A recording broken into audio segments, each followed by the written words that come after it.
పొంది ప్రభువును వెంబడిస్తున్న నీవు నేను మనం మన ఆత్మీయ జీవితం అనేది లోతైన అనుభవంలోకి వెళ్ళాలి. ఎక్కడికి వెళ్ళాలి? అందుకే ఆయన ఒక మాట ఇచ్చాడు. ఇప్పుడు లోతునకు అంటే లోతైన స్థలానికి వెళ్ళు. లోతైన అనుభవంలో శ్రేష్టమైంది, విలువైంది, బలమైంది. చేపలు పట్టే వాళ్ళు అడిగితే చెప్తారు. వాళ్ళు ఎక్కడ ఉంటుంది లాభాలు చేప పెద్ద పెద్ద అంటే లోపలికి వెళ్తేనే దొరుకుతుంది. ఒడ్డున ఏముంటుంది? చిన్న చిన్నవి దొరుకుతాయి, పట్టిలు, గుడ్డివి,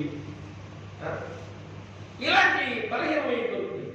అయితే ప్రభు తెలుసు. ప్రభు ఏమన్నాడు? లోతు చెప్పండి. లోతైన అనుభవం ఉండాలి విశ్వాస జీవితం.